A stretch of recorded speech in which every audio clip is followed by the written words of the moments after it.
بسم اللہ الرحمن الرحیم۔ السلام علیکم۔ میرے حالات آج کل بہت خراب چل رہے تھے۔ میرے پاس پہلے بہت اچھی نوکری تھی لیکن وہ چھوٹ گئی، تو میں دوسری نوکری کے لیے ایک 5 اسٹار ہوٹل میں اپنی فائل سینے سے لگائے بیٹھا تھا، انتظار میں کہ میری باری کب آئے گی، اور کچھ دیر بعد میری باری آ گئی۔ کمپنی کے باس نے ہی انٹرویو کیا تھا۔ میں کمرے میں بڑی عزت و احترام کے ساتھ داخل ہوا اور جیسے ہی ان کو سلام کیا تو قدموں تلے سے زمین نکل گئی۔ میرے منہ سے ایسی بات نکل آئی کہ وہ بھی حیران رہ گئے، لیکن جب مجھے یقین آ گیا کہ یہ وہی آدمی ہے جس کو میں جانتا ہوں تو میں اپنے گھٹنوں کے بل بیٹھ گیا۔ اور میں نے کہا کہ یہ سب کچھ کیسے ہو گیا؟ تو کہنے لگا کہ یہ سب کچھ تمہاری بیوی کی وجہ سے۔ وہ میں نے کہا کہ میری بیوی کی وجہ سے؟ وہ کہنے لگا کہ بالکل ہی تمہاری بیوی کی وجہ سے ہوا ہے، کیونکہ اس کی ایک چیز آج بھی میرے پاس ہے جس کی وجہ سے میں اتنے بڑے 5 اسٹار ہوٹل کا مالک بن بیٹھا ہوں۔ اگر تم چاہو تو تم مالک بن بیٹھا ہوں، اگر تم چاہو تو تم بھی یہی کر سکتے ہو، بس تمہیں اپنی بیوی کا۔ میرا نام منیب ہے اور میرے بابا نے اس وقت پردیس جانے کا فیصلہ کیا جب میں صرف 4 سال کا تھا۔ میری ماں بہت سخت مزاج عورت تھی اور وہ ہمیشہ بابا سے کہتی کہ یہ میرے پاس مت بیٹھے رہو، جاؤ اور جا کر 4 پیسے کماؤ۔ میرے بابا جو ماں سے بے حد محبت کرتے تھے، ان کی باتوں کی وجہ سے گھر چھوڑ کر چلے گئے اور وہ ساری زندگی پردیس میں محنت کرتے رہے۔ بابا کی قربانیوں کی بدولت ہمارا گھر غربت کی لکیر سے اوپر آ گیا۔ ہمارے پاس ایک بڑا سا گھر تھا، ایک چھوٹی سی گاڑی، اور ہر مہینے وہ ہمیں کافی رقم بھیجتے۔ ان کی محنت کی بدولت میری زندگی آرام دہ تھی۔ میں نے اپنی تعلیم بھی مکمل کی اور کبھی کسی تنگی کا سامنا نہ کیا۔ ماں اس دنیا سے چلی گئی لیکن بابا ان کے جنازے پر بھی نہ آ سکے۔ شاید یہ ان کے رشتے کی وہی کڑواہٹ تھی جس کی وجہ سے دونوں نے اپنے دل سخت کر۔ بابا نے کبھی کوئی گلہ کیا، انہوں نے اپنی محبت اور تعلق کو قربان کر کے میری زندگی سنوار دی۔ پھر میری شادی ہو گئی اور میں نے اپنی مرضی سے غزالہ کو اپنی شریک حیات چنا۔ شادی کے بعد میں نے بابا کو غزالہ کی تصویر بھیجی۔ وہ خوش تھے، ہم دونوں اسی گھر میں رہتے تھے جو بابا نے اپنی محنت سے بنایا تھا۔ ایک دن بابا نے مجھے فون پر بتایا کہ وہ اب ریٹائر ہو چکے ہیں اور واپس گھر آنا چاہتے ہیں۔ جب میں نے یہ بات اپنی بیوی غزالہ کو بتائی کہ میرے بابا واپس آنا چاہتے ہیں تو وہ پہلے تو خاموش رہی، لیکن پھر کہنے لگی کہ رہیں گے کہاں؟ میں نے حیرانی سے اس کی طرف دیکھا اور کہا کہ اور کہاں رہیں گے؟ اسی گھر میں رہیں گے، یہ ان کا گھر ہے اور کوئی ٹھکانہ بھی تو نہیں ہے ان کا۔ ماں بھی تو اس دنیا میں نہیں رہی۔ غزالہ کے چہرے پر ناگواری کے آثار نمایاں ہو گئے۔ اس نے سرد لہجے میں کہا، مجھ سے تو تمہارے بوڑھے باپ کی خدمت نہیں ہوگی، جانتے ہو نا کہ یہ لوگ جب بوڑھے ہو جاتے ہیں تو ان کی عادتیں بچوں جیسی ہو جاتی ہیں۔ میں نے اس کے تاثرات کو نظر انداز کرنے کی کوشش کی اور نرمی سے سمجھایا، دیکھو تمہیں ان کی خدمت کرنے کی ضرورت بھی نہیں، وہ اپنے کام خود کر لیں گے۔ لیکن غزالہ کا رویہ نرم نہ ہوا اور وہ مزید کہنے لگی، پہلے ان سے بات کر کے یہ تو پوچھ لو کہ وہاں سے کچھ پیسے لے کر آ رہے ہیں یا خالی ہاتھ آ رہے ہیں۔ اگر پیسے ہوں تو ٹھیک ہے، تھوڑی بہت خدمت کر لوں گی، ورنہ مجھ سے امید مت رکھنا۔ اس کی یہ بات سن کر میری گہری سوچ میں پڑ گیا۔ دل میں خیال آیا کہ شاید وہ ٹھیک کہہ رہی ہے۔ پردیس میں رہنے والے اکثر اپنے ساتھ کافی سرمایہ لے کر آتے ہیں اور بابا نے ساری زندگی پردیس میں گزاری تھی، شاید انہوں نے بھی کچھ بچا لیا ہو۔ میں نے اسی وقت بابا کو فون کیا۔ رسمی خیریت دریافت کرنے کے بعد ہچکچاتے ہوئے پوچھا کہ بابا، آپ جب واپس آ رہے ہیں تو کوئی سیونگز وغیرہ ساتھ لا رہے ہیں؟ بابا کچھ دیر خاموش رہے اور پھر دھیرے سے بولے، بیٹا تمہیں یاد ہے نا ہم کتنے غریب تھے؟ میں تو تمہارے بہتر مستقبل کے لیے پردیس گیا تھا۔ ہم کتنے غریب تھے؟ میں تو تمہارے بہتر مستقبل کے لیے پردیس گیا تھا۔ جو کچھ بھی کماتا تھا تمہارے لیے بھیج دیتا تھا، میرے پاس کچھ بھی نہیں بچا۔ میں نے بے چینی سے کہا، لیکن بابا اتنے سالوں میں کچھ تو بچایا ہوگا۔ وہ ہنسنے کی کوشش کرتے ہوئے بولے کہ بیٹا بس اتنا ہی ہے کہ ٹکٹ کے پیسے بھی ادھار لے کر واپس آ رہا ہوں، یوں سمجھ لو کہ لوٹے ہوئے سپاہی کی طرح لوٹ رہا ہوں۔ بابا کی یہ بات سن کر میرا دل سا بیٹھ گیا۔ میں نے فون پر ان سے کہہ دیا کہ وہ آ جائیں، لیکن اندر ہی اندر میرا دل کھٹا ہو گیا۔ میں نے سوچا کہ بابا بہت سارا پیسہ لے کر آئیں گے، شاید ہمیں مزید سہولتوں اور آسائشوں کا سامنا ہو، لیکن یہ جان کر کہ وہ خالی ہاتھ آ رہے ہیں، مجھے یوں محسوس ہوا جیسے کوئی اجڑی ہوئی سلطنت کا لوٹا ہوا سلطان اپنے گھر واپس آ رہا ہو۔ غزالہ سے میری پسند کی شادی تھی، لیکن شادی کے بعد وہ میرے لیے ایک الگ ہی آزمائش بن گئی۔ وہ اپنی خواہشات اور ضروریات کے معاملے میں کبھی سمجھوتا نہ کرتی۔ ہر وقت نئے کپڑے، مہنگے برانڈز، پارلر کے خرچے اور بے شمار دوسری فرمائشیں۔ میں اکثر اسے سمجھانے کی کوشش کرتا کہ ہم محدود آمدنی میں گزارا کریں، لیکن وہ بے نیازی سے کہتی کہ یہ تمہارا فرض ہے میرے خرچے اٹھانا۔ میں نے اپنی کوئی خواہش تم پر بوجھ نہیں ڈالی، بس وہی مانگتی ہوں جو میرا حق ہے۔ اس کی یہ ضد ہر مہینے میرا بجٹ برباد کر دیتی تھی۔ میں ایک درمیانی درجے کی کمپنی میں ملازمت کرتا تھا۔ تنخواہ اتنی تھی کہ گھر کا خرچ اچھے سے چل سکتا، لیکن غزالہ کی بے جا فرمائشوں نے مجھے اکثر مالی پریشانی میں مبتلا کر دیا۔ گھر اپنا تھا، گاڑی بھی اپنی تھی اور نوکر بھی رکھا تھا۔ امجد نامی یہ نوکر گھر کے سارے کام سنبھالتا اور سردیوں کے اس موسم میں بھی وہ دن رات مصروف رہتا۔ غزالہ کی زندگی میں عملی طور پر کوئی کام نہ تھا، لیکن عجیب بات یہ تھی کہ پھر بھی وہ ہر وقت تھکی ہاری اور شکوہ کرتی ہوئی نظر آتی تھی۔ غزالہ، تمہیں تو کوئی کام بھی نہیں کرنا پڑتا، نوکر سب کچھ کر لیتا ہے، پھر تم کیوں تھک جاتی ہو؟ لیکن وہ کبھی سیدھا جواب نہ دیتی، بس بات گھما دیتی یا اپنی کسی نئی فرمائش کا ذکر چھیڑ دیتی۔ اب جب بابا کے واپس آنے کی خبر آئی تو میرا دل عجیب کشمکش میں مبتلا ہو گیا۔ مجھے اندازہ تھا کہ بابا کے آنے سے گھر کا ماحول بدل جائے گا۔ غزالہ ویسے ہی معمولی باتوں پر ناراض رہتی تھی، اور اگر بابا کے آنے سے اسے کوئی بھی پریشانی ہوئی تو اس کا سارا غصہ مجھ پر نکلے گا۔ میں نے خود کو بار بار یہ کہتے ہوئے پایا، بابا کو گھر میں ٹھہرانا شاید ٹھیک نہیں ہوگا۔ اگر وہ یہاں آ گئے تو روز کی لڑائی جھگڑوں کا آغاز ہو جائے گا۔ غزالہ تو پہلے ہی اپنے مزاج کے سخت ہے، اور بابا کی موجودگی اسے مزید چڑچڑا بنا دے گی۔ میں نے سوچنا شروع کر دیا کہ بابا کے لیے کوئی اور انتظام کیا جائے، شاید انہیں کسی قریبی علاقے میں کرائے کے مکان میں ٹھہرا دوں یا کوئی دوسرا حل نکال لوں۔ جس دن بابا نے آنا تھا اسی دن سے میرے لیے کوئی اور انتظام کیا جائے، شاید انہیں کسی قریبی علاقے میں کرائے کے مکان میں ٹھہرا دوں یا کوئی دوسرا حل نکال لوں۔ جس دن بابا نے آنا تھا اسی دن سے میری بیوی کا موڈ خراب ہو گیا۔ کہنے لگے کہ اب تو تمہارا باپ بھی آ رہا ہے، اس کی خدمت کرنی پڑے گی اور سر پہ دوپٹہ کر کے پھیلنا پڑے گا۔ اپنے گھر میں 2 گھڑی سکون سے بیٹھ جاتی تھی، وہ بھی نہیں ہوگا۔ میں نے اپنی بیوی کو تسلی دی کہ ایسا کچھ نہیں ہوگا، میں نے سوچ لیا کہ تم پریشان نہیں ہو۔ وہ کہنے لگی کہ اگر میری پرائیویسی میں کوئی بھی خلل پڑا تو میں تمہیں چھوڑ کے چلی جاؤں گی۔ میں نے کہا کہ ایسی باتیں نہیں کرو، میں ہوں نا، میں سنبھال لوں گا۔ ایئرپورٹ پر بابا کو دیکھ کر میرے دل میں خوشی اور کچھ الجھن کا ملا جلا احساس پیدا ہوا۔ وہ طویل عرصے بعد پردے سے واپس آ رہے تھے، لیکن ان کے ہاتھ میں ایک پرانا سا چھوٹا سا سوٹ کیس دیکھ کر دل میں ایک سوال اٹھا کہ شاید وہ زیادہ کچھ ساتھ لے کر نہیں آئے۔ پھر بھی امید تھی کہ کوئی تحفہ یا یادگار چیز ضرور ہوگی، کیونکہ یہ وہی بابا تھے جب ہم گاڑی میں بیٹھے تو راستے میں رسمی باتیں ہوئی۔ بابا تھکے ہوئے لگ رہے تھے، لیکن ان کے چہرے پر سکون تھا، جیسے وہ ایک طویل اور مشکل سفر سے واپسی پر مطمئن ہو۔ میں نے ان سے زیادہ سوالات نہیں کیے، کیونکہ اندازہ تھا کہ وہ تھکاوٹ کے باعث زیادہ بات نہیں کرنا چاہتے۔ گھر پہنچنے سے پہلے میں نے ایک ہوٹل سے کھانا پیک کروا لیا، کیونکہ مجھے معلوم تھا کہ غزالہ نہ تو کھانے کا انتظام کرے گی اور نہ ہی بابا کے لیے کسی خاص اہتمام کی زحمت اٹھائے گی۔ گھر پہنچ کر بابا کو بٹھایا اور کھانے کا انتظام کیا۔ بابا نے پوچھا کہ بیٹا، میری بہو نے میرے لیے کھانا نہیں بنایا؟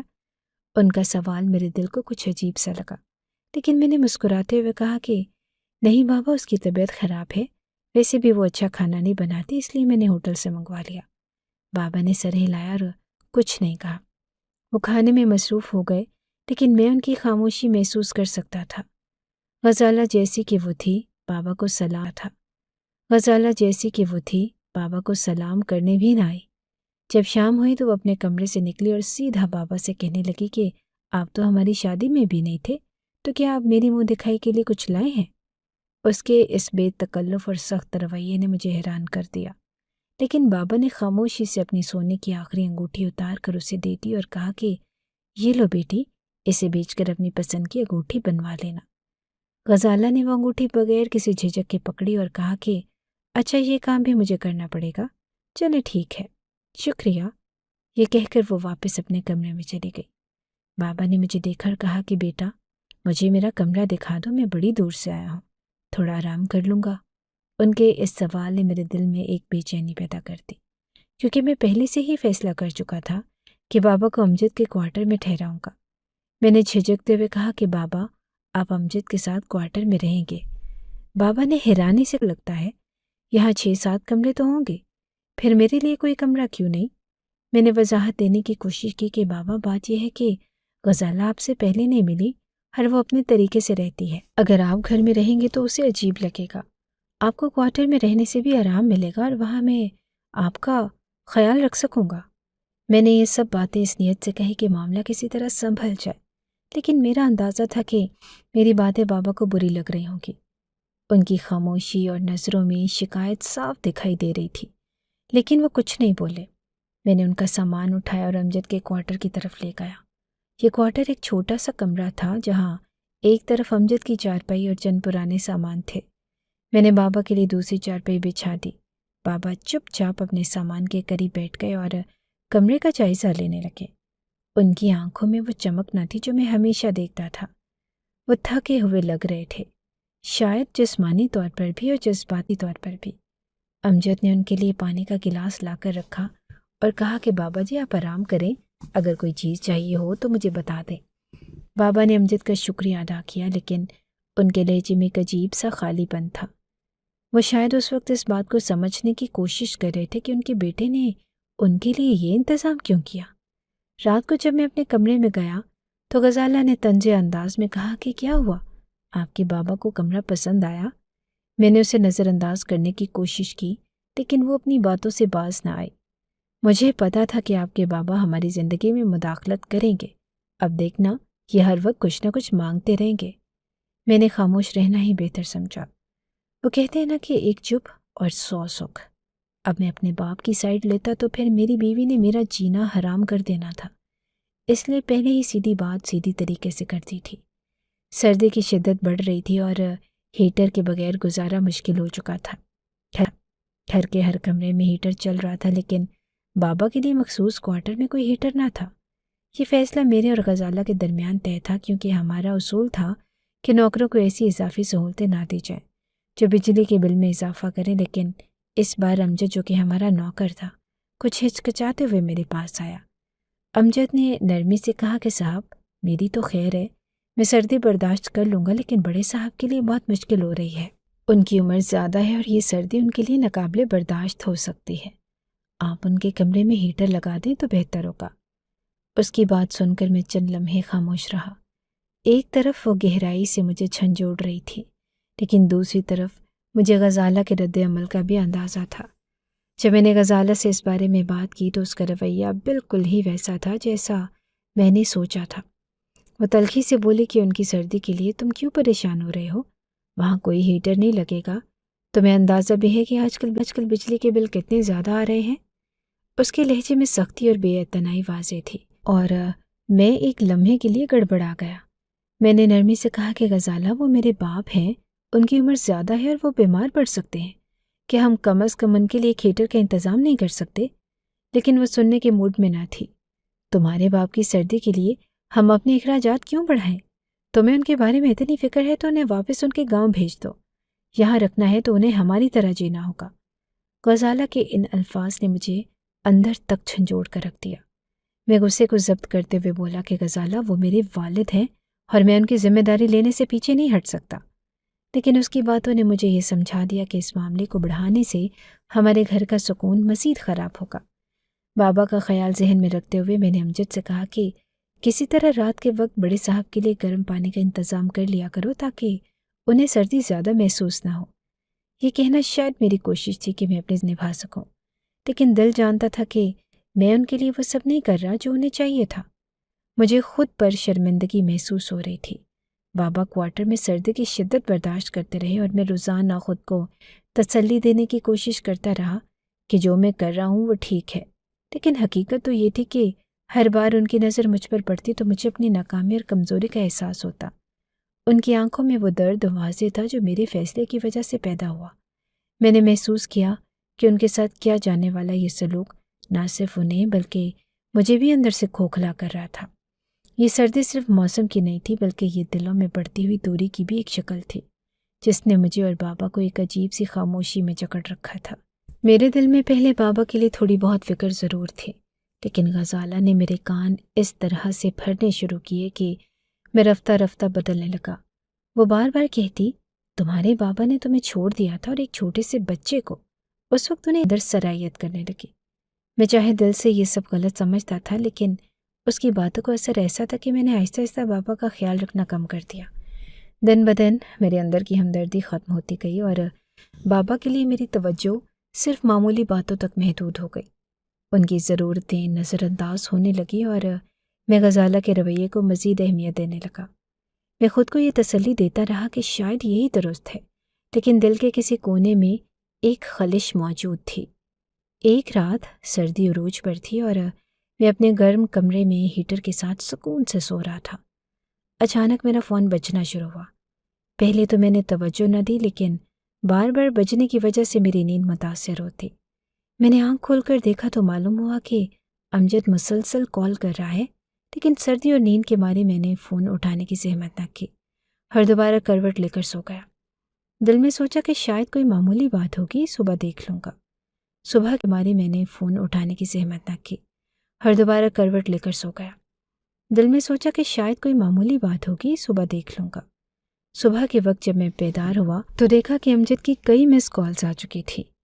ایک عجیب سی بے چینی محسوس ہوئی، لیکن میں نے خود کو یقین دلایا کہ شاید کوئی چھوٹا مسئلہ ہوگا۔ جب میں نے موبائل پر موجود پیغامات دیکھے تو کوئی پیغام بھی موجود نہ تھا۔ یہ بات مزید تشویش کا باعث بنی۔ میں جلدی سے باہر نکلا اور سیدھا کوارٹر کی طرف گیا۔ وہاں پہنچا تو منظر نے مجھے چونکا دیا۔ کوارٹر خالی تھا، نہ بابا وہاں تھے نہ امجد۔ میرے دل میں کئی سوالات ابھرنے لگے۔ میں نے فوراً امجد کو کال کی اور کافی دیر بعد کال ملی تو وہ بولا کہ صاحب، رات کو بڑے صاحب کی طبیعت بہت خراب ہو گئی تھی۔ ان کی حالت ایسی نہ تھی کہ انتظار کیا جا سکے۔ میں نے انہیں ہسپتال لے جانا مناسب سمجھا۔ اس کے لہجے میں تھکن اور فکر کا انداز تھا۔ میں نے جھنجھلا کر کہا، تو مجھے کیوں نہیں جگایا؟ گارڈ جواب دیا، صاحب رات کے وقت سارے دروازے بند تھے۔ میں نے کئی بار کال کی لیکن آپ نے فون نہ اٹھایا، اس لیے مجھے خود ہی فیصلہ کرنا پڑا۔ میں نے غصے میں کہا کہ اب کہاں ہو؟ کیا ہسپتال میں ہو؟ امجد نے مختصر جواب دیا کہ نہیں صاحب، میں ہسپتال سے گاؤں جا رہا ہوں۔ بڑے صاحب نے کہا تھا کہ وہ اب یہاں نہیں رہنا چاہتے۔ ان کی طبیعت بہت خراب ہے اور وہ آرام سے اپنے گاؤں جانا چاہتے ہیں۔ امجد کی بات سن کر میں حیران رہ گیا۔ میں نے تلخی سے کہا کہ تمہارے دماغ میں یہ بات کیسے آئی کہ تم میرے باپ کو لے کر گاؤں جا سکتے ہو؟ لیکن اس نے جواب دینے کے بجائے فون کاٹ دیا۔ دوبارہ کال کرنے پر اس کا نمبر بند ملا۔ مجھے غصہ تو بہت آیا اور میں صرف کال ہی ملا سکتا تھا، کیونکہ مجھے اس وقت پتہ نہیں تھا کہ امجد اس وقت کون سے بازار میں تھا۔ مجھے تو اس کے گاؤں کا نام بھی نہیں پتہ تھا اور وہ بس کبھی کبھی چھٹی لینے آتا تو کہتا کہ مجھے میرے گاؤں جانا ہے۔ جب میں نے غزالہ کو یہ بات بتائی کہ امجد بابا کو ہسپتال لے گیا تھا اور پھر انہیں گاؤں چھوڑ کر خود بھی واپس نہیں آیا، تو میرے لہجے میں غصہ اور شکایت واضح تھی۔ میں نے اپنی بات میں یہ تاثر دینے کی کوشش کی کہ امجد نے غلط کیا اور یہ فیصلہ اسے خود نہیں کرنا چاہیے تھا، لیکن غزالہ کا رد عمل میرے اندازے سے بالکل مختلف تھا۔ وہ کہنے لگے کہ اچھا ہی کیا اس نے، یوں سمجھو کہ امجد نے ہم پر بہت بڑا احسان کیا ہے۔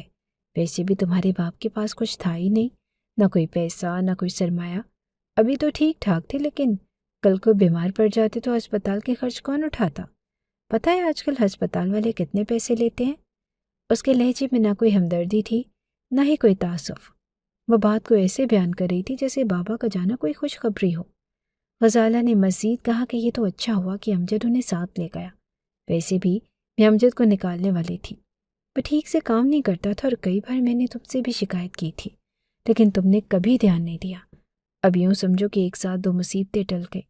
غزالہ کی باتیں میرے دل پر عجیب اثر کر رہی تھی۔ ایک طرف میں محسوس کر رہا تھا کہ شاید وہ ٹھیک کہہ رہی ہے۔ بابا کے ساتھ رہنے سے واقعی خرچوں میں اضافہ ہو رہا تھا اور ان کی دیکھ بھال کرنا میرے لیے مشکل ہوتا جا رہا تھا۔ دوسری طرف کہیں نہ کہیں میرے اندر ایک خلش بھی تھی، لیکن غزالہ کے مضبوط لہجے اور دلائل نے میرے جذبات کو دبانے پر مجبور کر دیا۔ میں نے سوچا شاید واقعی بابا نے خود اپنی مرضی سے امجد کے ساتھ جانے کا فیصلہ کیا ہوگا۔ اگر انہیں کچھ پریشانی تھی تو وہ مجھ سے بات کر سکتے تھے۔ آخر میں نے انہیں گھر سے نکالا تو نہیں تھا، وہ تو خود گئے تھے۔ پھر میں کیوں ان کے لیے خود کو قصوروار سمجھوں؟ غزالہ کی باتوں نے میرے اندر کے شک و شبہات کو ختم کر دیا۔ اب میں نے خود کو قائل کر لیا کہ بابا کا یہاں سے جانا ہی بہتر تھا۔ اگر وہ یہاں رہتے تو شاید مزید مسائل پیدا ہوتے، خرچے بڑھ جاتے اور غزالہ کے ساتھ میرے تعلقات بھی متاثر ہو سکتے تھے۔ اب غصہ میرے باپ پر اتنا بے اعتماد نہیں کر سکتے تھے کہ اپنی بات شیئر کر سکیں، اور اگر وہ خود اپنی مرضی سے گئے تھے تو اب جہاں مرضی جائیں مجھے کوئی فرق نہیں پڑتا۔ میں نے انہیں گھر سے نہیں نکالا تھا، اور یہی بات میرے دل کو تسلی دے رہی تھی۔ غزالہ نے اپنی بات ختم کرتے ہوئے کہا کہ دیکھو، تمہیں ان کے بارے میں اب زیادہ سوچنے کی ضرورت نہیں، وہ اپنی زندگی کے فیصلے خود کر رہے ہیں، اور تمہیں اپنا اور اپنا گھر دیکھنا چاہیے۔ ہم پر جو بوجھ تھا وہ کم ہو گیا، اور اس کی باتوں میں ایسی خود غرضی تھی جو اب مجھے بھی صحیح لگنے لگی۔ میں نے سر ہلایا اور غزالہ کی باتوں کو دل سے قبول کر لیا۔ اس کے بعد میں نے خود کو یہ سوچنے پر مجبور کر دیا کہ بابا کا جانا ہماری زندگی کے لیے بہتر تھا۔ اب نہ مجھے ان کی فکر کرنی تھی، نہ ان کے خرچوں کا بوجھ اٹھانا تھا۔ میں نے یہ مان لیا کہ یہ سب ہمارے حق میں اچھا ہوا ہے، اور اپنی زندگی کی طرف دھیان دینا شروع کر دیا۔ جب میرے والد میری زندگی سے نکل گئے تو شروع میں مجھے کسی قسم کی کمی محسوس نہ ہوئی۔ وہ میری زندگی کا حصہ کبھی مکمل طور پر بنے ہی نہیں تھے، اس لیے ان کی غیر موجودگی میرے لیے کچھ انوکھی نہ تھی۔ میری زندگی دوبارہ اپنے معمول کی روٹین پر آ گئی، جہاں میں کام پر جاتا، اپنی بیوی غزالہ کے اخراجات پورے کرتا اور زندگی گزارنے کی کوشش کرتا۔ لیکن کچھ ہی مہینوں کے اندر میری زندگی کا رخ بدلنا شروع ہو گیا۔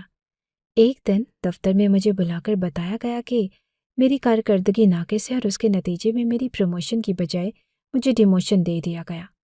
اس خبر نے مجھے حیرت اور پریشانی میں ڈال دیا۔ میرے ذہن میں یہی سوال گردش کرنے لگا کہ آخر ایسا کیوں ہوا؟ میرے باس نے صاف صاف کہا کہ آپ کی کارکردگی اب پہلے جیسی نہیں رہی۔ اگر اگلے سال تک آپ نے اپنی پرفارمنس بہتر نہ کی تو ہمیں آپ کی ملازمت ختم کرنی پڑے گی۔ یہ سن کر میرے پاؤں تلے سے زمین نکل گئی۔ یہ نوکری میری زندگی کی بنیاد تھی۔ اس سے نہ صرف میرے گھر کے اخراجات پورے ہوتے تھے بلکہ غزالہ کے بے شمار خرچے بھی میں اسی تنخواہ سے پورے کرتا تھا۔ میں شدید ذہنی دباؤ میں آ گیا۔ وقت گزرتا رہا، لیکن میری کوششوں کے باوجود میری کارکردگی میں کوئی خاص بہتری نہ آ سکی۔ آخر کار وہ دن بھی آیا جب مجھے اپنی ملازمت سے ہاتھ دھونا پڑا۔ یہ خبر سن کر غزالہ کے تیور فوراً بدل گئے۔ جب میں نے اسے بتایا کہ میں اب بے روزگار ہو چکا ہوں تو اس نے کسی قسم کی ہمدردی یا پریشانی کا اظہار نہیں کیا، بلکہ اس نے طنزیہ لہجے میں کہا، یہ میرا مسئلہ نہیں، میں نے تم سے تمہارے پیسوں کی وجہ سے شادی کی تھی، ورنہ تمہارے پاس تو کچھ بھی نہیں تھا۔ اس کے الفاظ میرے دل کو چھلنی کر گئے، لیکن میں خاموش رہا۔ غزالہ کا رویہ ایسا تھا جیسے اسے اس بات کی کوئی پرواہ ہی نہ ہو کہ میں کس مشکل سے گزر رہا ہوں۔ غزالہ اپنی زندگی کو جینے والوں میں سے تھی جنہیں صرف اپنی خوشیوں اور ضروریات کی فکر ہوتی ہے، چاہے دنیا ادھر سے ادھر ہو جائے۔ اس نے کبھی میرے مسائل کو اپنی ذمہ داری نہیں سمجھا۔ یہ چوں کہ توں جاری رہے، اور وہ اپنی عیاشیوں میں مگن رہی۔ میں نے چھوٹی چھوٹی نوکریاں کرنی شروع کر دی، لیکن یہ نوکریاں میری پہلی ملازمت جیسی نہ تھیں، جہاں مجھے بہت سی سہولیات اور اچھی تنخواہ ملتی تھی۔ ان نوکریوں سے میری آمدنی محدود تھی، اور غزالہ کے مطالبات پورے کرنا میرے لیے ناممکن ہوتا جا رہا تھا۔ چند سال اسی حالت میں گزر گئے جو میں نے شدید پریشانی اور مالی مشکلات میں گزارے۔ میرے گھر میں برکت بالکل ختم ہو چکی تھی۔ میں روز پر روز زیادہ پریشان اور مایوس ہوتا جا رہا تھا، اور غزالہ کے رویے نے میری مشکلات کو مزید بڑھا دیا۔ ایک دن میں تھکا ہارا کام سے واپس آیا تو گھر کی حالت دیکھ کر حیران رہ گیا۔ ہر طرف گندگی کا ڈھیر لگا ہوا تھا، جیسے یہاں کوئی عورت رہتی ہی نہ ہو۔ میں نے غزالہ سے پوچھا کہ یہ کیا حالت بنا رکھی ہے، گھر کی صفائی کیوں نہیں کی؟ اس نے لاپرواہی سے جواب دیا کہ کام والی کئی مہینوں سے تنخواہ نہیں دی گئی تھی، اس لیے وہ کام چھوڑ کر چلی گئی۔ میں نے غصے سے کہا، اگر کام والی چلی گئی ہے تو تم خود گھر کو صاف کر لو، یہ کون سا مشکل کام ہے؟ جھاڑو سے گھر صاف کرنا تو کسی بچے کو بھی آتا ہے۔ لیکن غزالہ نے صاف انکار کر دیا۔ اس نے کہا، مجھے یہ سب کرنے کی عادت نہیں، یہ میرا کام نہیں، تم کسی دوسری نوکرانی کا انتظام کرو۔ غزالہ کے رویے نے میرے اندر کی بے بسی کو مزید بڑھا دیا۔ مجھے محسوس ہوا کہ اس کی نظروں میں میرے لیے کوئی عزت یا محبت باقی نہیں رہی تھی۔ وہ صرف اپنے آرام اور آسائش کے بارے میں سوچتی اور میری مشکلات کو سمجھنے کی ذرا بھی کوشش نہ کرتی۔ میں اس نتیجے پر پہنچا کہ اگر میں نے جلد ہی کوئی اچھی نوکری تلاش نہ کی تو غزالہ مجھے چھوڑ کر چلی جائے گی۔ اس کے رویے سے یہ صاف ظاہر ہو رہا تھا کہ وہ اس رشتے کو صرف اس وقت تک نبھائے گی جب تک اسے اپنی خواہشات پوری ہوتی ہوئی نظر آئے۔ مجھے اپنی زندگی کے اس موڑ پر شدید احساس ہوا کہ میں نے اچھی عورت سے شادی نہیں کی، یہ کبھی بھی میرا ساتھ چھوڑ دے گی۔ جب میں نے اپنی اچھی عورت سے شادی نہیں کی، یہ کبھی بھی میرا ساتھ چھوڑ دے گی۔ جب میں نے اپنے دوست کی بات مان کر شہر کے نئے 5 اسٹار ہوٹل کا رخ کیا تو مجھے امید تھی کہ شاید یہاں مجھے نوکری مل جائے گی۔ میں نے پہلے بھی ہوٹل مینجمنٹ میں کام کیا تھا اور سوچا کہ تجربہ ہونے کے باوجود اس ہوٹل میں کچھ اچھا موقع مل سکتا ہے۔ جب میں ہوٹل پہنچا تو پتہ چلا کہ انٹرویو ہوٹل کے مالک خود لے رہے ہیں۔ مالک کے سامنے انٹرویو دینے کا خیال مجھے کچھ گھبرانے والا لگا، کیونکہ کسی بھی ادارے کے مالک کے سامنے بیٹھنا، خاص طور پر جب آپ کا اعتماد کم ہو، بہت دباؤ میں آتا ہے۔ پھر بھی میں نے خود کو سنبھالنے کی کوشش کی اور کمرے میں داخل ہو گیا۔ اس کا ماحول بڑا پرتکلف تھا۔ مالک کرسی پر بیٹھے تھے اور اس کا چہرہ میری طرف نہ تھا، اور اس سے مجھے کچھ سکون ملا۔ میں نے اپنی فائل ٹیبل پر رکھی اور اپنے تعارف کا آغاز کیا۔ جیسے ہی انہوں نے میری طرف مڑ کر دیکھا، میرے قدموں کے نیچے سے زمین نکل گئی۔ وہ کوئی اور نہیں بلکہ وہ خود امجد تھے۔ میرے گھر میں نے انہیں پہچان لیا تھا، لیکن ان کی شکل اب کافی بدل چکی تھی۔ وہ اس نئے مقام پر ایک کامیاب اور خود مختار انسان بن چکے تھے۔ وہ اب 5 اسٹار ہوٹل کے مالک تھے اور ان کے جسم پر 3 پیس سوٹ تھا جو ان کے نئے مقام کی گواہی دے رہا تھا۔ مجھے اس صورتحال پر بالکل یقین نہ آیا۔ وہ میری آنکھوں کے سامنے ہنستے ہوئے بولے کہ ہاں میں ہی ہوں، اور تم یہاں کیا کر رہے ہو؟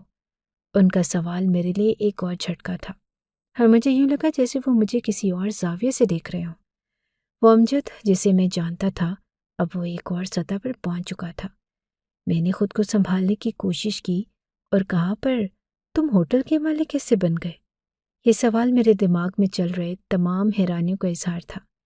امجد نے پھر ہنس کر کہا، لمبی کہانی ہے، میں تمہیں بتاتا ہوں۔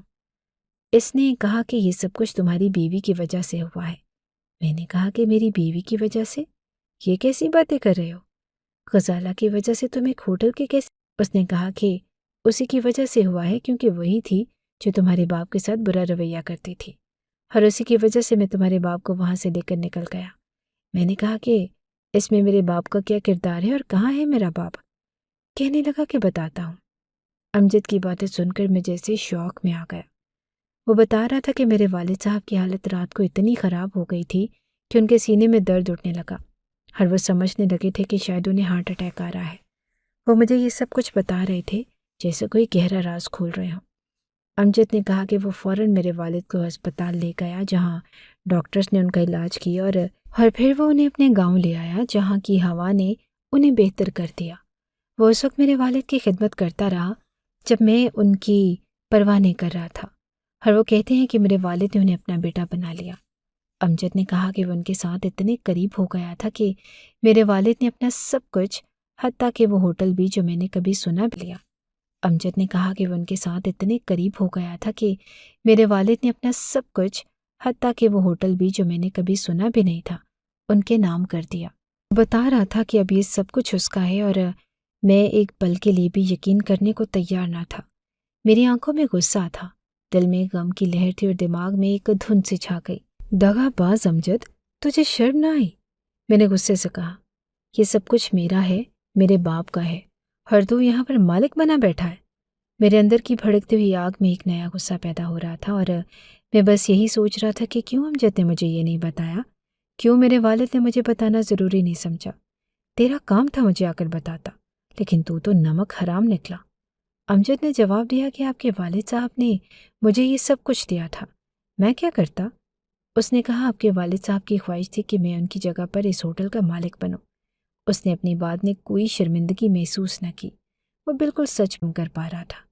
میرے دماغ میں ایک طوفان اٹھ رہا تھا، اور اندھا کیا مانگے 2 آنکھیں، میں نے کہا، اور پھر غصے سے کہا، کہاں ہے میرا باپ؟ مجھے فوراً بتاؤ، میں خود جا کر ان سے بات کروں گا، ہر تجھے اس کرسی سے ہٹاؤں گا۔ میں نے اس کے سامنے ایک حقیقت کی طرح یہ کہا کہ میں ان کا اکلوتا بیٹا ہوں اور یہ سب میرے حق میں تھا۔ امجد نے مجھے ایک پتہ لکھ کر دیا اور کہا کہ میں اس پتے پر جا کر کسی سے بھی پوچھ لوں۔ یہ پتہ کسی علاقے یا بلڈنگ کا نہیں تھا، بلکہ ایک عجیب سا نام تھا، پیر شاہ نواز۔ فلاں محلے میں جا کر بس اس نام سے کسی سے بھی پوچھ لینا، تمہیں وہاں تک پہنچا دیں گے۔ امجد کی باتوں میں مجھے بے شمار سوالات تھے، لیکن میں نے کوئی وقت ضائع کیے بغیر یہ پتہ فوراً لیا اور دل میں عزم لے کر اس کی باتوں پر یقین کرتے ہوئے وہاں جانے کا فیصلہ کیا۔ میرے دماغ میں ایک ہی سوال تھا، کہاں ہے میرا باپ؟ اور ایک آدمی سے پوچھا کہ یہ پیر شاہ نواز کیا ہے، تو اس نے کہا کہ یہ تو ہمارے علاقے کا سب سے بڑا قبرستان ہے، وقت لگا ہے اور اسی کے نیچے تمہارا باپ سو رہا ہے۔ یہ خبر کیا سنی، میرے ہاتھ سے فون گر گیا۔ جب مجھے یہ حقیقت معلوم ہوئی کہ میرا باپ اس دنیا سے جا چکا تھا تو میں ایک دم لرز گیا۔ میں سمجھتا تھا کہ پیر شاہ نواز کسی علاقے کا نام ہوگا، لیکن جب میں وہاں پہنچا تو پتہ چلا کہ یہ تو قبرستان کا نام تھا۔ میرے دماغ میں ایک جھٹکا لگا اور میں وہاں پر بے اختیار رونے لگا۔ میں نے اپنی حالت کا ادراک کیا کہ اب کچھ بھی بدلنے والا نہیں تھا۔ میرا باپ اب اس دنیا میں نہیں رہا اور وہ سب کچھ جو میں نے سوچا تھا کہ واپس لاؤں گا وہ کبھی واپس نہیں آئے گا۔ میں قبر کے پاس بیٹھ کر معافیاں مانگنے لگا اور دل سے اور آنکھوں سے گزرے ہوئے وقت کی تلافی کرنے کی کوشش کر رہا تھا۔ میرے ذہن میں ہر لمحہ ایک ہی خیال تھا، بابا مجھے معاف کر دو، مگر دیر ہو چکی تھی۔ میں اب اس وقت کو واپس نہیں لا سکتا تھا۔ میں نے کئی گھنٹے وہاں گزارے لیکن کوئی فائدہ نہ تھا۔ جب میں تاریخ دیر ہو چکی تھی، میں اب اس وقت کو واپس نہیں لا سکتا تھا۔ میں نے کئی گھنٹے وہاں گزارے لیکن کوئی فائدہ نہ تھا۔ جب میں تاریخ دیکھتا تو یہ بھی پتہ چلا کہ میرے والد 6 مہینے پہلے اس دنیا سے رخصت ہو چکے تھے۔ میں نے فوراً امجد کو فون کیا اور غصے میں کہا کہ میں تجھے زندہ نہیں چھوڑوں گا، تم نے مجھے کیوں نہیں بتایا؟ لیکن امجد کی آواز میں کوئی شرمندگی نہ تھی۔ وہ کہنے لگا کہ ان کی آخری خواہش تھی کہ تمہیں نہ بتایا جائے۔ یہ بات میرے لیے ایک زہر کی طرح تھی، لیکن امجد نے کہا کہ میں نے ان کی آخری خواہش پوری کی ہے، اور اب خبردار اگر تم میرے ہوٹل کی طرف آئے تو سیکیورٹی گارڈ کو کہہ دوں گا کہ تمہیں باہر پھینک دے۔ میں تو حیران رہ گیا تھا۔ اس کا جواب سن کر میں بالکل شش و پنج میں آ گیا کہ میں کیا کروں، کیونکہ اس کا رویہ نہایت سرد اور بے پرواہ تھا۔ میں نے اس کے ساتھ اور کچھ نہیں کہا، بس فون بند کر دیا۔ گھر واپس آ کر جب میں نے یہ سب کچھ اپنی بیوی کو بتایا تو وہ کہنے لگی کہ یہ تو بہت برا، چلو ہم کیس کرتے ہیں۔ میں نے اس سے کہا سب کچھ تمہاری وجہ سے ہوا ہے اور اب تمہیں کیس کی پڑی ہے۔ ہم کیس کریں گے، سب کچھ تو امجد کے نام ہو چکا ہے اور اب میرا باپ بھی اس دنیا میں نہیں۔ میری باتوں میں غصہ اور دکھ تھا، کیونکہ میری بیوی بھی اس وقت میری پریشانی کا حصہ تھی، لیکن اس نے ابھی تک اس بات کو سمجھا نہیں تھا کہ اس سب کا سبب دراصل ہمارے تعلقات میں آنے والی دراڑیں اور غم تھے۔ غزالہ کا رد عمل میرے لیے ایک اور جھٹکا تھا۔ اس نے مجھ پر الزامات کی بھوچاڑ کر دی اور میں چپ رہ کر ساری باتیں سنتا رہا۔ وہ کہنے لگی کہ تم کوئی چھوٹے بچے ہو، تم نے کبھی یہ نہیں سوچا کہ تمہارے والد نے اتنے سال باہر گزارے ہیں تو وہ کچھ نہ کچھ تو جمع کر کے آیا ہوگا۔ تمہیں ہی سمجھنا چاہیے تھا کہ وہ کہیں نہ کہیں کچھ چھوڑ کے گیا ہے۔ اس کی باتوں میں ایک ایسا طنز تھا جو میرے دل میں چپتا چلا گیا۔ غزالہ نے کہا کہ میں نے تمہیں کہا تھا کہ ہمیں اس کی خوشامد کر لینی چاہیے، لیکن تم نے میری بات نہ مانی۔ تمہارے دماغ میں کچھ تھا ہی نہیں، بس خود کو بے وقوف سمجھا تھا۔ جب اس نے یہ کہا تو میرا دماغ غصے سے ابل پڑا۔ میری برداشت کی حد ختم ہو گئی اور میں نے اس لڑائی کو مزید بڑھا دیا، اور اس نے جو کچھ کہا تھا اس کا جواب دیا۔ تو تم نے سب کچھ ٹھیک کیا تھا، تمہاری خوشامد کی ضرورت تھی۔ میں نے غصے میں آ کر کہا کہ تم نے کبھی یہ سوچا کہ وہ میرے والد تھے؟ تمہاری باتوں سے زیادہ تکلیف دہ کچھ اور نہیں ہو سکتا تھا۔ ہماری لڑائی اتنی بڑھ گئی کہ وہ غصے میں میرے سامنے سے چلی گئی۔ مجھے بالکل کوئی پرواہ نہ تھی، کیونکہ میں نے پہلے ہی فیصلہ کر لیا تھا کہ اب میں اس کا پیچھا نہیں کروں گا۔ غزالہ نے ہمیشہ اپنے مفادات کو مقدم رکھا اور آج بھی وہ یہی کر رہی تھی۔ اب میں سمجھ گیا تھا کہ میری زندگی میں جو بھی مشکلات آئیں وہ میری ذمہ داری ہیں۔ ہر کسی کے ساتھ اس کا موازنہ کرنا بے سود تھا۔ میں نے ایک وکیل سے مشورہ کیا جو میرے لیے آخری امید تھی۔ وکیل نے میری حالت دیکھ کر کہا کہ کچھ نہیں ہو سکتا، تمہارے والد صاحب نے خود اپنی جائیداد اور سب کچھ اس کے نام کر دیا تھا، اب وہ کچھ نہیں کرے گا۔ اس نے مزید کہا کہ قانونی طور پر میں کچھ نہیں کر سکتا، اور یہ میرے لیے ایک انتہائی مایوس کن بات تھی۔ اب میں یہ سوچ رہا تھا کہ میری زندگی میں اس سب کا کیا مقصد تھا، کہ میں نے واقعی اپنے والد کے ساتھ اتنا برا سلوک کیا۔ میں نے اسے نوکر کے ساتھ کمرے میں جگہ دی، اور اس کے ساتھ بھی وہ سب کیا جو انسان کو اپنے والد کے ساتھ نہیں کرنا چاہیے تھا۔ میں نے اپنی ساری غلطیوں کا جائزہ لیا اور دل میں ندامت کی ایک لہر اٹھی۔ اب مجھے یہ سمجھ میں آیا کہ میں نے اپنے والد کا کتنا حق مروڑا تھا۔ اس سے زیادہ برا اور کیا ہو سکتا تھا؟ اس کا اعتماد میں نے توڑا تھا، اور جب وہ مجھ سے رشتہ دوبارہ جوڑنا چاہتا تھا تو میں نے اسے مکمل طور پر نظر انداز کر دیا۔ اس کے بعد جو کچھ بھی ہوا وہ میرے کیے کا نتیجہ تھا۔ امجد نے اس سب کا فائدہ اٹھایا اور میرے والد اس کی باتوں میں آ کر میرے ساتھ ایسا سلوک کرنے کی بجائے اس کے ساتھ چلے گئے۔ میں نے اپنے آپ سے سوال کیا، کیا یہ سب کچھ واقعی میرے ساتھ ہو رہا ہے؟ اور پھر ذہن میں ایک خیال آیا کہ اب بھی کچھ ہو سکتا ہے، لیکن جب وکیل کی بات سنی تو مجھے سمجھ آیا کہ اب کچھ بھی واپس نہیں آ سکتا۔ میرے والد کی زندگی کا حصہ اب کسی اور کے پاس تھا، اور میں صرف اپنی غلطیوں کے نتیجے میں ساری چیزیں کھو چکا تھا۔ میں نے ہمیشہ سوچا تھا کہ میری بربادی کا یہ سلسلہ بس اتنا ہی تھا، لیکن اصل میں یہ تو صرف شروع تھا۔ غزالہ نے میری زندگی سے ایسی شدت سے رشتہ توڑا کہ وہ واقعی میں میری زندگی کا سب سے گہرا زخم بن گئی۔ اس نے مجھ سے علیحدگی اختیار کر لی اور بالکل اپنی راہ لے لی۔ وہ مجھ سے اس قدر ناراض ہوئی کہ وہ اپنی زندگی کی جتنی چیزوں کو میرے ساتھ جڑا دیکھ رہی تھی ان سب کو ختم کر کے چلی گئی۔ اب میری زندگی میں اس کی جگہ نہ تھی اور میں اپنے آپ کو بالکل تنہا محسوس کرنے لگا۔ اس تنہائی اور غم کی حالت میں نے چھوٹی موٹی نوکریاں کرنی شروع کی تاکہ کسی طرح اپنی زندگی کا انتظام چلانے کے قابل ہو سکوں۔ گھر واپس آ کر خود ہی کھانا بناتا، خود ہی گھر کی صفائی کرتا اور اکیلا بیٹھ کر اپنا وقت گزارنے کی کوشش کرتا۔ میں نے محسوس کیا کہ میں جتنا بھی کچھ کرنا چاہوں، میری زندگی کے اندر ایک خلا تھا، ایک درد تھا جو کبھی بھی کم نہیں ہو رہا تھا۔ میرے دنوں کا معمول بن چکا تھا کہ کچھ دنوں بعد میری طبیعت بگڑنے لگی۔ میں نے اپنا علاج کروانے کے لیے ڈاکٹر کے پاس جانے کا فیصلہ کیا۔ ڈاکٹر نے مجھے چیک کیا اور کہا کہ آپ کو معدے کا السر ہو گیا ہے، جس کی وجہ سے آپ کی زندگی میں اور بھی مشکلات آ سکتی ہیں۔ یہ خبر میرے لیے ایک اور جھٹکا تھی، اور میں نے سوچا کہ شاید زندگی میرے ساتھ کچھ زیادہ ہی سخت ہو رہی ہے۔ ان سب چیزوں کے بعد مجھے یہ سمجھنے میں وقت لگا کہ جب آپ اپنے والدین کا دل دکھاتے ہیں تو وہ صرف آپ کی زندگی کو برباد نہیں کرتے بلکہ اس کی سزا بہت زیادہ گہری ہوتی ہے۔ ماں کا دل دکھانا واقعی بڑی سزا لاتا ہے، لیکن باپ کا دل دکھانے کا نقصان کہیں زیادہ بڑا اور گہرا ہوتا ہے۔ باپ کا رتبہ نہ صرف اس کے خاندان میں بلکہ اس کی پوری زندگی میں بہت بڑا ہوتا ہے۔ جب آپ اپنے باپ کا دل دکھاتے ہیں تو وہ نقصان آپ کو پوری زندگی کے تجربے اور عبرت میں بدل کر واپس ملتا ہے۔ میرے لیے اس کا مطلب یہ تھا کہ باپ کی عزت اور محبت کی قدر کرنا ضروری ہے، کیونکہ وہ آپ کی زندگی کی بنیاد ہوتے ہیں، اور جب آپ ان کی عزت سے انکار کرتے ہیں تو پھر اس کی بھرپائی کبھی نہیں کر سکتے۔ میں نے اپنے والد کا دل دکھایا تھا اور آج میں اس کی قیمت ادا کر رہا تھا۔ میرے لیے یہ وقت واقعی ایک امتحان بن چکا تھا۔ میری حالت اتنی بری ہو گئی کہ نہ صرف زندگی کا نظام چلانا مشکل ہو رہا تھا بلکہ نوکری بھی نہیں مل رہی تھی۔ میں جو کچھ بھی کرنے کی کوشش کرتا ہر دروازہ بند نظر آتا تھا۔ میری جسمانی حالت بھی مسلسل بگڑ رہی تھی اور معدے کی بیماری نے مجھے شدید تکلیف میں مبتلا کر دیا۔ یہی وقت تھا جب وہی امجد جسے میں نے ایک نوکر سمجھا میری مدد کے لیے آگے آیا۔ امجد نے کہا کہ وہ نمک حرام نہیں تھا اور نہ ہی وہ کبھی ایسا شخص تھا جو دوسروں کی تکلیف پر خوش ہو۔ اس کی اپنی زندگی میں بھی چھوٹے چھوٹے بچے تھے اور پھر بھی ہر مہینے کچھ پیسے بھیجنا شروع کر دیے، اور انہی پیسوں سے میرا گزارا چل رہا تھا۔